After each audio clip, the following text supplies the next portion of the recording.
Hi, I'm Dave Warzel, and you're watching PHTV4 Spotlight Issues, exploring today's topics. And specifically on this show, we're going to take a look at the Illinois Clean Energy Jobs Act. It's an act that hasn't been voted on yet. It does have bipartisan support. Today, we're fortunate to have with us Representative Kelly Burke from the 36th District, who's going to help us take a look at this act, hopefully come to some type of understanding of what it's about, what it hopes to accomplish. Representative Burke, thank you for taking time to meet with us today. My pleasure. Thanks for having me. You know what I find, this is, I think, a very important act for Illinois, but I would imagine there's a lot going on in the state legislature right now. You're dealing with, we just got through the election process, but you know, Illinois and its citizens working through the pandemic, you know, and getting the vaccines out. You know, this has been a tragedy and difficult challenge for so many people in so many ways. And yet there is this, you know, irony though, but things still have to go on. You know, they still have to function, right? The government still has to carry out its, you know, responsibilities, and roads get built and healthcare gets taken care of and services are provided. So we're going to talk about CEJA. I'm going to call it that now so I don't have to say the Clean Energy Job Act every time. But how about just to say, how are you doing, you know, in the aftermath of the elections and you know, the state dealing with funding for, you know, COVID related issues. And I do tell you, I am curious about your background. I know you've been in the legislature now for the state for 9 years, I think. Mm-hmm. How are things going for you? It's going pretty well, you know, on a overall level. Obviously, 2020 has been extremely difficult for so many people, and you know, the biggest thing that we deal with at the office is, you know, folks who have become unemployed and who have to, for the first time in their lives, navigate the unemployment system. And just because of the enormous crush of people who were applying for benefits, there were a lot of glitches. I'm sure you've read about them in the news. And so we've spent more time on unemployment issues than in this time than in my past 10 years combined. And you just, you know, you talk to people and hear their stories, you know, about, you know, what happened with their job or their company and the hardships they're facing, and it's just absolutely heartbreaking. On top of that, you know, people who have had health challenges for themselves or their family, and trying to connect them to resources so they can, you know, access medical care. It's just been really difficult. And so I appreciate, you know, I have a fantastic staff person, assistant, who fields a lot of these calls. And she's done a phenomenal job. And I just can't thank her enough for, you know, all the effort that she's put in, because it's really, you know, it's heartbreaking to hear these stories. On the state level, you know, we were able to go to Springfield in May for I guess an abbreviated session. And instead of it being in the Capitol, we were in a convention center, you know, very much socially distanced. And we were able to do some things, mainly pass a budget, and get that going, and make sure that all the federal money that was coming to the state through the CARES Act was distributed or appropriated in a way that we thought would be the best. So a lot of money went to local governments, a lot of money went to schools, a lot of money went to grant programs for businesses that had been affected by the pandemic, either shortened hours or closings, and a lot of money went to help renters and homeowners who were getting behind in their rent payments or their mortgages. Yeah, I mean, these are truly unprecedented times in so many ways. And, you know, to go back to your other point, mentioning your staff person, are you talking about Sue? Is that? Yeah. I've been emailing back and forth with. That, I think that's an excellent example where you're pointing to that there's a lot of people who are maybe in the background on this, or who don't have a very in front of, you know, exposure, yet they're so critical in the part they play in making everything happen or work in some way, right? No single person is going to solve this problem or help us get through it. We're all going to have to, pull together.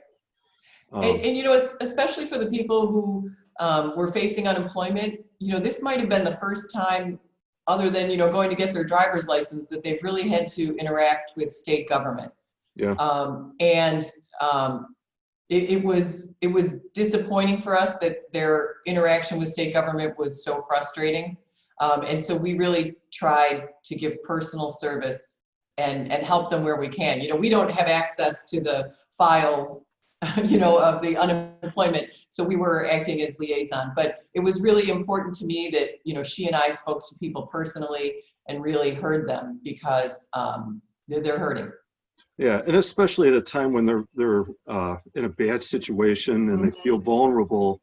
I think that's a critical part of that connection that needs to take place. So thank you for that. How about we're ready to switch to something much easier by comparison, right? The Clean Energy Jobs Act. Clean energy, sure. We'll talk about the Jobs Act then. So just a little bit of background for me, for our audience. So I know that the act was first presented to the House on February 15th, 2019.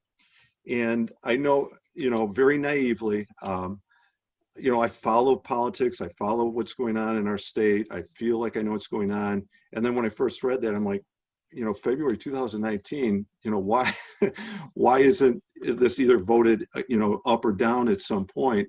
And so I did some more reading, and then I thought, well, I'll look at it, and that'll help me understand it, which again was a very naive thing to do, because online it's like 359 pages. So I read as much of it as I could, and some of it I was able to kind of skim through. I found it really interesting because a lot of it deals with, the purpose and what is hoped to be accomplished in it. But maybe before we even talk about the specific components, how complex or not is this compared to like other legislation that you deal with? Or is this? This is incredibly complex. Okay. Yeah, it touches a lot of different sectors: residential, commercial, energy. As we were saying before the cameras rolled, energy policy is some of the most complex. It's one of the most complex things that I've dealt with, and I know this much. There's this much to know, so I rely on people who are experts in the field. So not only folks from the Sierra Club or the Illinois Environmental Council, but also people who are the end users. So like manufacturers are huge users of energy. The Citizens Utility Board, another great advocate. So there's people all over the board. The companies that actually generate, like NRG or Vistra, or there's all sorts of different smaller green energy companies. There's so many players and in this field that it gets really complex.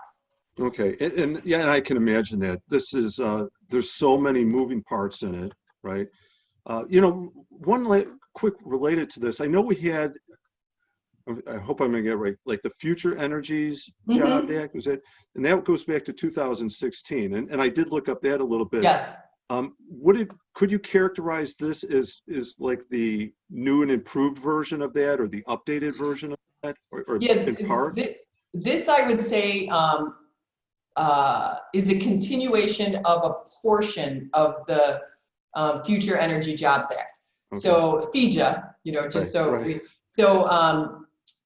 FEJA contained some provisions that the electric suppliers wanted and were advocating for. So ComEd, Ameren, those are our two supply companies in Illinois.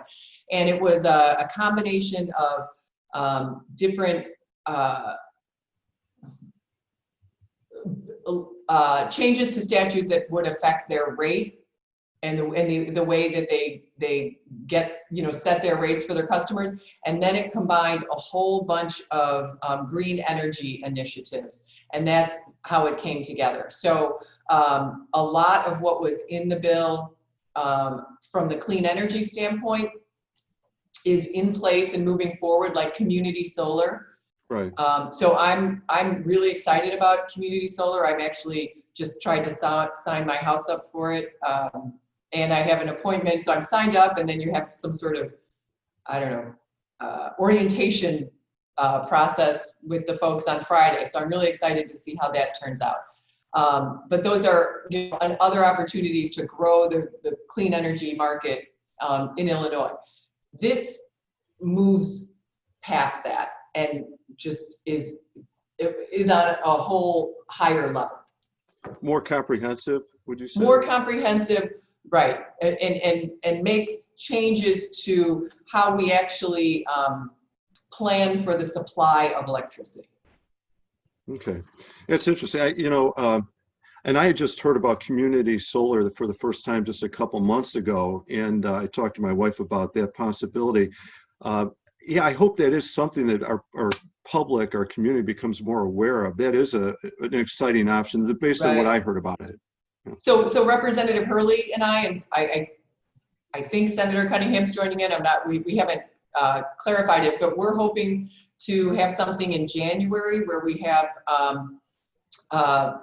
a Zoom, you know, for people to listen in, to talk with folks who are in the community solar space, but also, you know, the people who do home solar. You know, a lot of why community solar is attractive for a lot of people is they don't know if they're going to be in their house long enough to make the investment for the panels and all that. And some people just aren't comfortable with the amount of equipment and whatnot, you know, you need to do to get them on your house.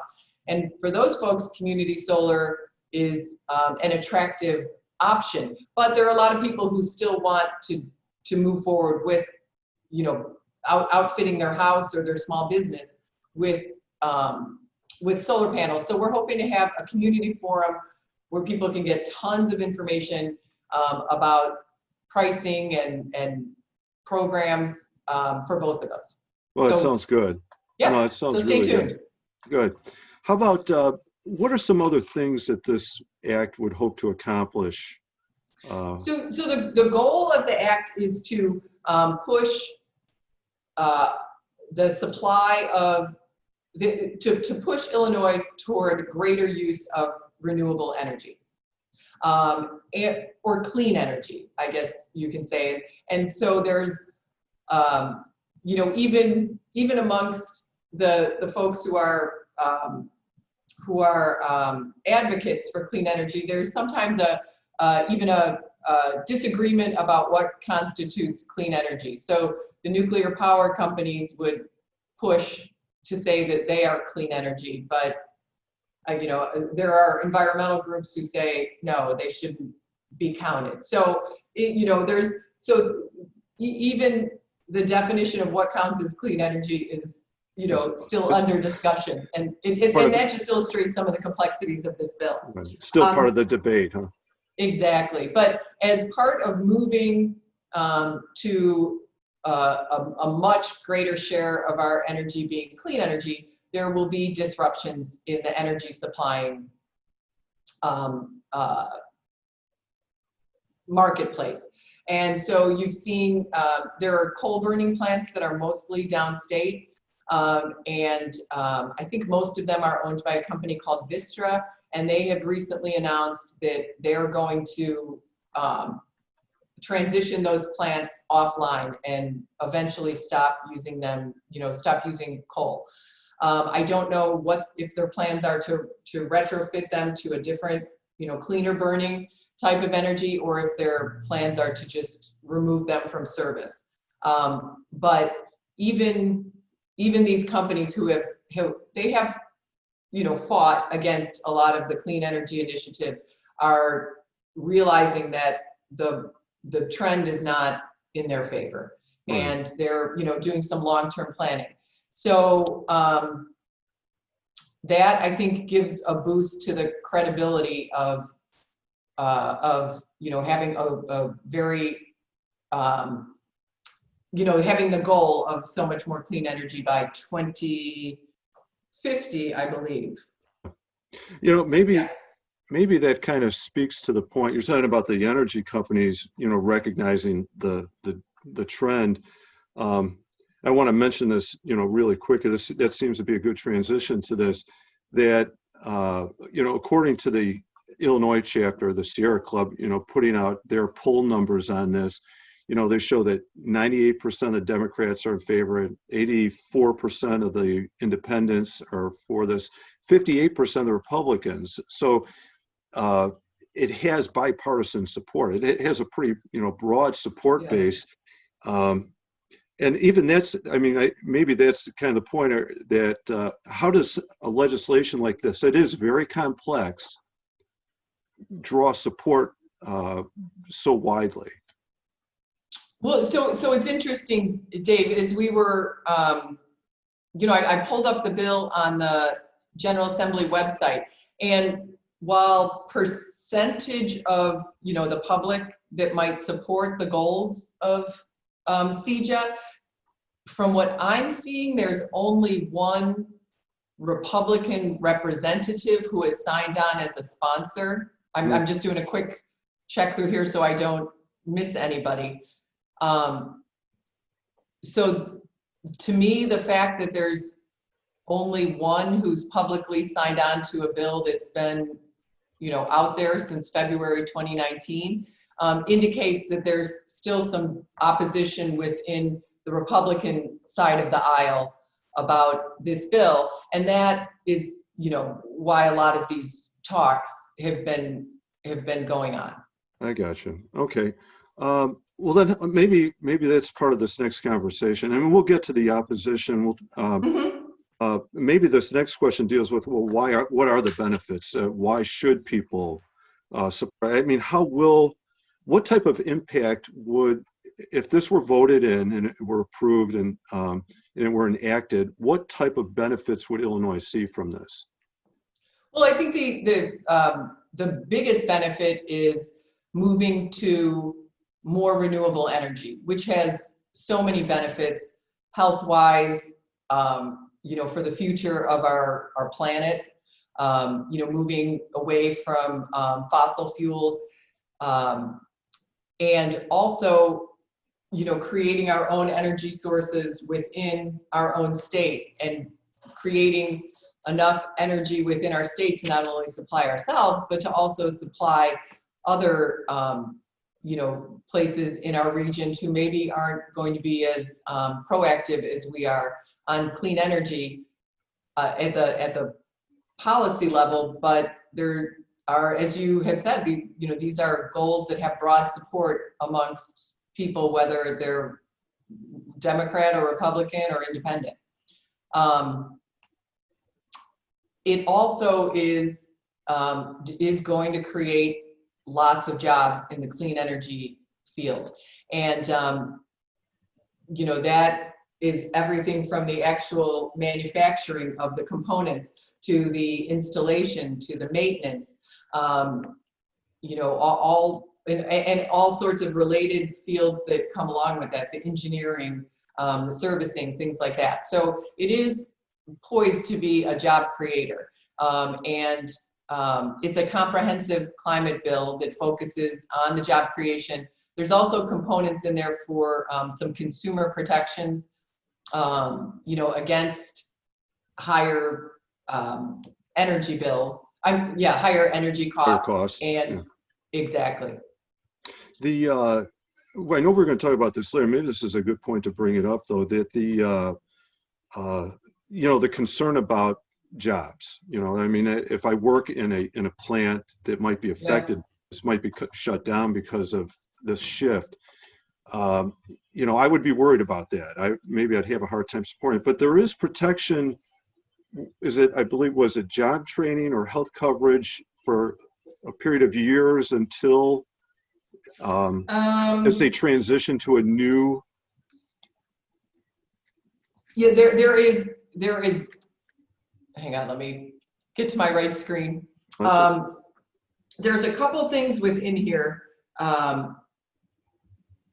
that would provide job training, not only for people who were in, elements of the energy industry that, kind of transition out. But we're going to need more people entering, not, it's going to be a bigger market than just the folks who maybe are, transitioned out of one particular form of energy. And it's to encourage people to explore these careers and to really get in there, because these are great jobs in a growing field.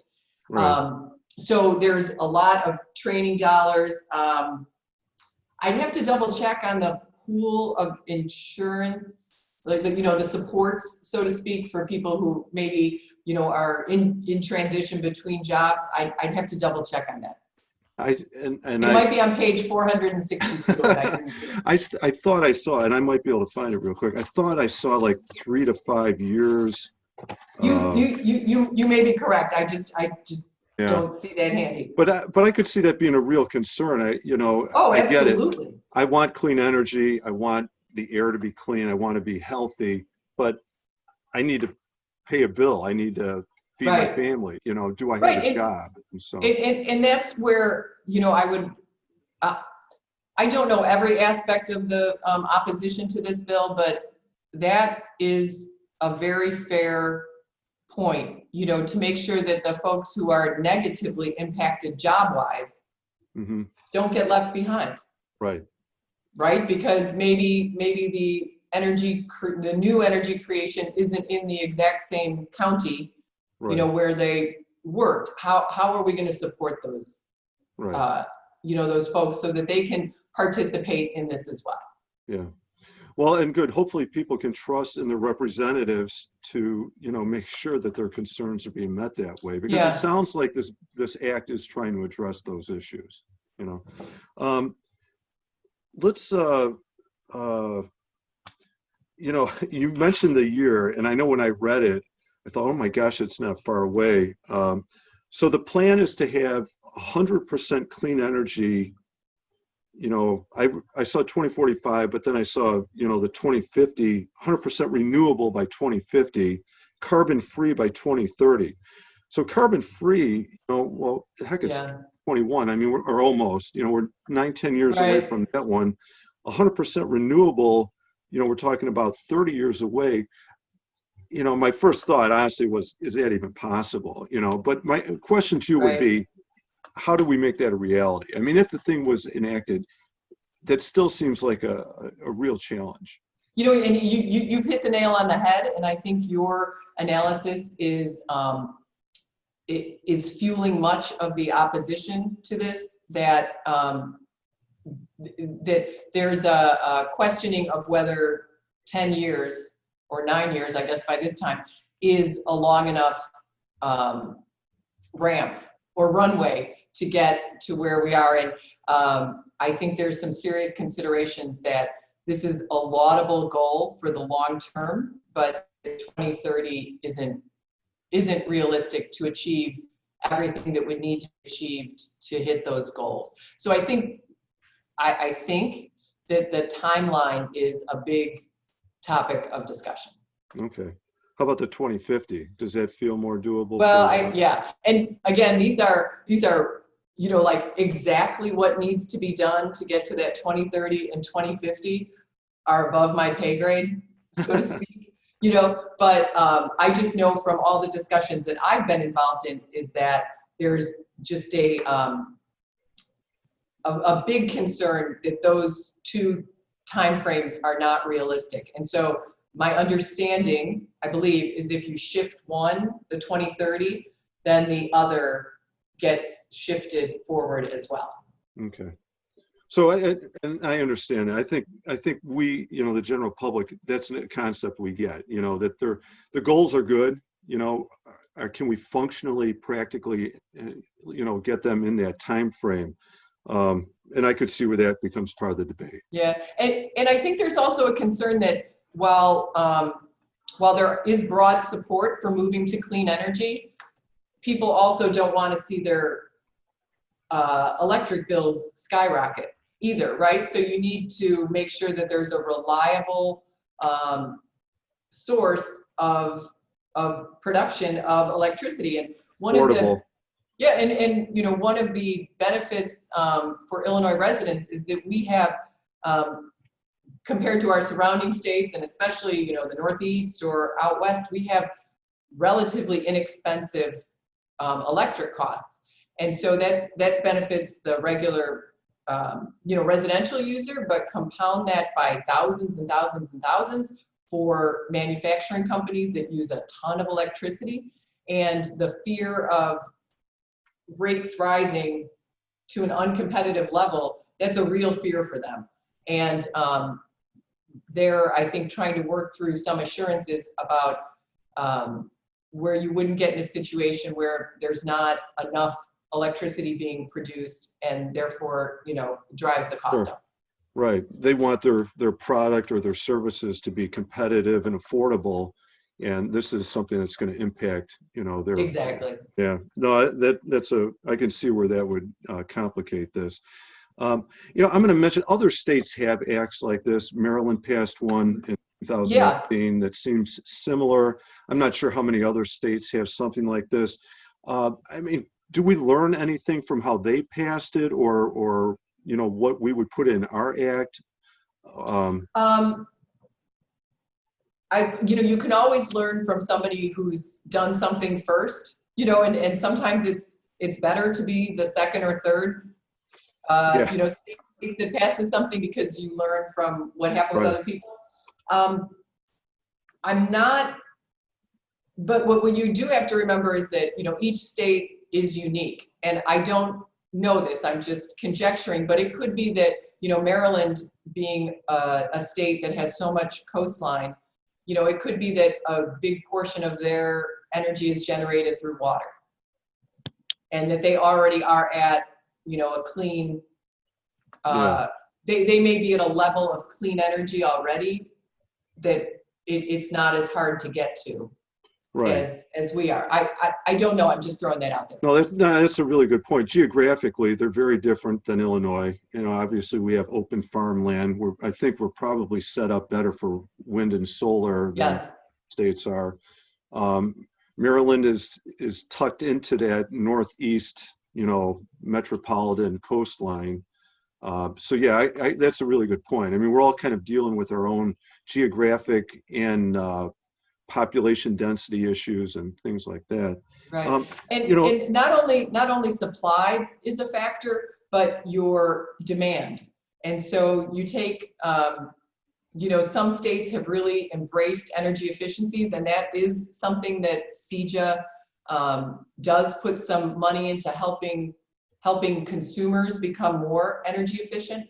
And again, not just residential, but, you know, some of these big users, and promoting more energy efficiency, because you know, states like California have done a lot to, even as their population has grown, to reduce their energy demand. And mhm, so I think you need both of those to, you know, to push, you know, a green energy future. You also need to look at the cutting demand without cutting demand in ways that help people, you know, do what they need to do, but not waste right. energy. And you know, that's another good, to your earlier point, that's another good example of a good reason. And I personally, I would agree with you, to not necessarily be first, to be early, but not first. Yes, And in this case, we can learn from California, or we can learn from Maryland, but also help us to tailor something to the needs of Illinois, specifically learning lessons where other people are trying to wrestle with sure. similar issues, you know. And, you know, and you brought up, you know, FEJA had a lot of those energy efficiency programs and funding for that baked in. So, you know, the Citizens Utility Board does a great job with helping people, you know, figure out their bills and their issues, but they also, you know, are great advocates for energy efficiency. And the energy companies themselves now, the electric, the gas, are doing so much outreach, you know, to try and help people be energy efficient. So I had the energy audit of the home Hmm. done through both, I forget if it was NICOR who came out or ComEd. I think it was NICOR. And, you know, they identified some areas where you could be more efficient, wrapping your pipes. I have a Nest thermostat, programming your thermostat, things like that. And then just in the mail, I just got something the other day. It was like a door sweep and padding for the bottom of your window sash, to protect against drafts. And because I had signed up for the audit, now it's winter, they've automatically sent me, these things. It turns out I don't need the door sweep for my home, but I am going to put it on the door at the office. Uh-huh.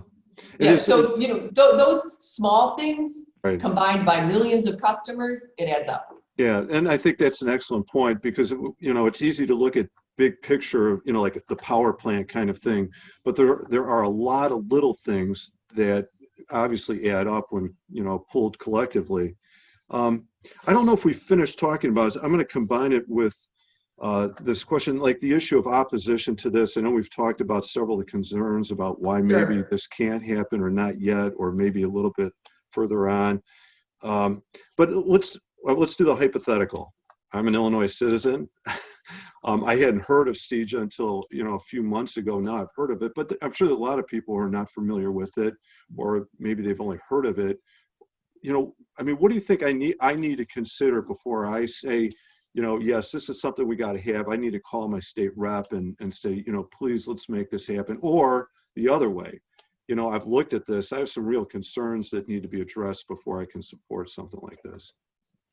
Right. Well, I think that would be the first thing is, first of all, to become familiar with it. And I'm just wondering, Dave, I have a fact sheet that maybe could we screen share it? Sure. I don't know if I gave you that ability to do that. I think if you make me the co-host, I can screen share. You know what we can do? Or I can send it. How about I send it to you and you can post it at the end? Send it to me and we'll include it. We'll show it while we're talking. Okay. Okay, that sounds great. Perfect. Thank you. So the first thing is obviously to become, a little bit familiar with Sure. With the topic, even though it's a pretty complex topic. But I think for people who have an inclination to support clean energy, this is a good learning.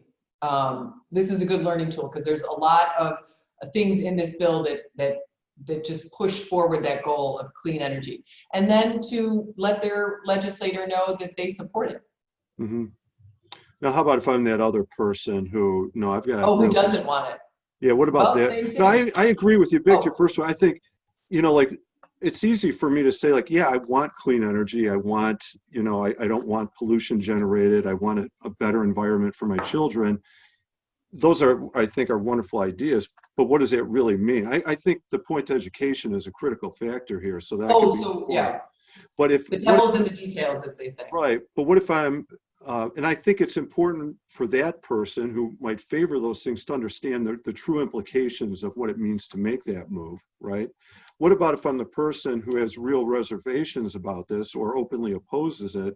What things should they consider to either, maybe either change their mind or to help them understand why, no, this is something that should be opposed at this point? Right. Well, I think there's a couple types of opposition. And most of the opposition that I've seen to this so far has been not a heck no, we don't want this. It's a no, but if you could change it to include this, I could support it. And so I think most of the people in opposition are a no, but group of people. And so presenting what their concerns are with it helps move the conversation forward. I mean, like anything, sometimes your opposition, sometimes there's the bill can't happen if we take into account, if we make a change that you're supporting. But there's probably plenty of things that can be changed in a sweeping piece of legislation like that do enough to quell your concerns that you come on as a full-throated supporter or all right, I don't love it, but I can live with it. Yeah. And that's a good point. And again, it's an education thing. And I think that's a really important message as a citizen. you know, if I understand the thing, I can give feedback to a representative who then can either address that concern or maybe consider how it affects the legislation they're looking at, you know. Yeah, and I think for most people, you know, most just regular citizens, maybe not somebody with, you know, an interest in a manufacturing plant or something like that, you know, their hesitancy might be, you know, that they're worried about the cost, you know, the cost of their energy bills going up. And so there are some things built into the current version of CEJA that that create a structure where the utilities, so ComEd and Ameren, would have to go to the ICC for more and give them more specific information on why they need to raise rates. Right now, the way it's structured, there's a formula that they can use that again is super complex, and they're automatically allowed to charge rates based on this formula, but CEJA would scale back that formula and make it more an approval of the ICC. Okay. I'm sorry, the Illinois Commerce Commission. So Before the they could yeah. So the charge the rate. affordability costs are being addressed too. Exactly. But, you know, one thing people have to keep in mind is, you know, is that there's the company that supplies your energy, and then there's the company that delivers your energy. So ComEd and Ameren operates mostly downstate. They're delivery systems, right? They own the transmission lines, they own all the equipment. They don't actually buy the energy. They just transmit the energy from wherever you, the customer, have bought it from. So that there's some people select a supplier, you know, like I was saying, how I'm trying to do it with community solar. So I'm selecting somebody to supply my energy, or there's just the default that you get, you know, through ComEd, even though it's not ComEd that's generating that electricity. Right. Okay. Yeah. Okay. No, that's good. That's good to be aware of as a citizen making some of these decisions. How about so what? And I know you know you don't have that crystal ball. I checked the last action date on this bill. It was re-referred to a rules committee in June 23rd of this year. I mean, what are the possibilities of this something happening within 2021? You know, can I hold you to a campaign promise here? Will Right, we see a right. vote? So I'm just trying to pull up the calendar. So for right now, so just to move back a little bit to like how a bill becomes a law. Okay, I'm good with that. Go ahead. Right, so the General Assembly works in 2-year sessions. So the session starts in the odd year on Inauguration Day, which is the second Tuesday in January. And the session goes for 2 years until the day before the next General Assembly is inaugurated. So CEJA was introduced in the beginning of this current session, and we're almost at the end of the current session. We don't have any more days scheduled for the current session. We might have 1 or 2, but it's not going to be enough time to implement CEJA. So what I would expect is that when we get back to business in January, that somewhere near the beginning of the session, a new bill laying out the latest version of CEJA gets filed. Okay, so it'll have a new number. It won't be it'll have a new number. I got you. And, it won't be 3624 House. Exactly. So it'll have a new number. Now, in this 2 years, there have been so many talks and negotiations and discussions going on. A lot of them led by the legislators who are really in charge of this legislation, Senator Castro and Representative Williams, but also the governor's office is leading a lot of these very high level, very detailed talks. So I haven't been in on most of them, but they have definitely, they've definitely had tons of talks. I'm sure those talks are producing changes to the legislation that we will probably see if it's refiled in the beginning of 2021. Okay. And then it it has sounds to go through the whole process. right, and it sounds like that's what we should expect. And then, Yes. okay, all right, And good. so just to give you a, I know it seems like a long time, but this is an incredibly complex topic. And just for reference, so several years ago, I was working with a group of lawyers who had, they had a task force, so to speak, on reworking some of the family law statutes. So the divorce and custody, we don't even call them that anymore, but, and parentage acts, which had not been really wholesale revised since the 70s. And so they were doing all the planning for it, holding hearings, et cetera, for about 2 years before they drafted the bill. And then I filed the bill for them. And I had not been part of the initial talks that had happened before I really got involved. And it took another 3 years Wow. to work through all the details, because you had to listen to everybody. So they had had all these hearings and got public input and spent all this time crafting a bill. And that took them about 2 years. And then we spent another 3 years working through all the issues that got brought up again. So things sometimes take a lot of time. Well, With no nefarious, aspect to it. They sometimes take a lot of time. and like you said, I mean, this is a very complex piece of legislation. I would think it's strange, but I'm going to say there's some urgency connected to it because of potential Mm-hmm. impacts of it in a variety of ways, whether environmental or health or jobs or, all those factors. And yet, not that we're not constantly minded, but we are also trying to get through a pandemic right now. And that has, not to use a pun, but that has taken a little bit of the wind out of the sails, and diverted people's attention, that otherwise might have been spent really getting Right. into the meat of this. There's, everybody's Yeah. seen it in their lives. There's just so many other things that were of an emergency nature, Yeah. that we had to do.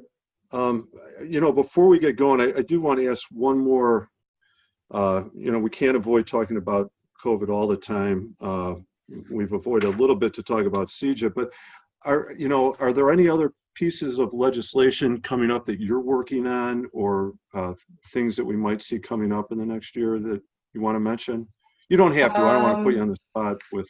Yeah, I've got I generally work on budget issues. I was an appropriations chair, so that means I chaired a committee that dealt with the budget, specifically the budget for higher education. I don't chair that anymore, but I'm part of what's called our budget working group, which is the appropriations chairs, the revenue chairs, and then a couple other people who have a geeky interest in the numbers. So that always is very time consuming and always extremely challenging.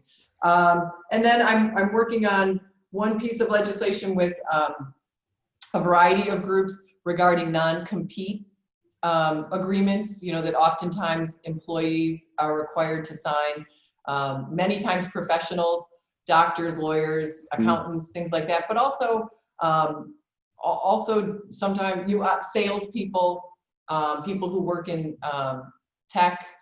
And what we found several years ago is that these non-competes were being abused, and low-wage workers who maybe even worked in the fast food industry were being required to sign these non-compete clauses as a condition of their employment, which was just, it was just wrong. If you, and I don't want to say any specific place, because I don't know which places were doing it. So what we did was we eliminated the ability for employers to require a non-compete for folks at a low level, certain pay level. Yeah, and through those, we had some great discussions with both business and employee advocates about what is the purpose of these non-competes, and are they being overused and unfairly stifling people's ability to, freely move about the labor force. So we've come up with what we hope is an agreed bill between people who advocate and represent employees in litigation revolving these things, and then the business groups that at times have a legitimate interest in, you know, protecting their business. And we think we've bridged the gap. So that's been kind of interesting to work on. And so we'll see, you know, hopefully that'll pass in the To spring. me, it's impressive that, you know, I mean, you're trying to find a solution or resolution in an area between two competing interests, you know, and you want everybody to walk away feeling like, yes, this is workable, you know. I'm I'm That's the impressed. goal. You have my sympathy too, probably sometimes, huh? But thank you for that. Is there anything else you want to mention? Can we wrap this up here? Go No, ahead. but you know, when we put our presentation or our Zoom, however we're doing it, town hall together about the solar programs, how about we let you know, and then that'd be something you could relay to your listeners or your Oh, that would watchers. be wonderful. No, I think Okay. that's a great idea. Thank you very much. So with that, how about Representative Burke? I want to thank you for taking the time to visit with us today, helping us, you know, scratch the surface probably of the Clean Energy Jobs Act. Good luck. Good luck in the new year. You know, I wish you the best in 2021. Happy holidays. So thanks again. I'm Dave Wurzel. You've been watching Spotlight Issues. We've been taking a look at the Clean Energy Jobs Act for Illinois, and I wish you the best. Take care. Bye-bye. Thanks so much, Dave. Thank you.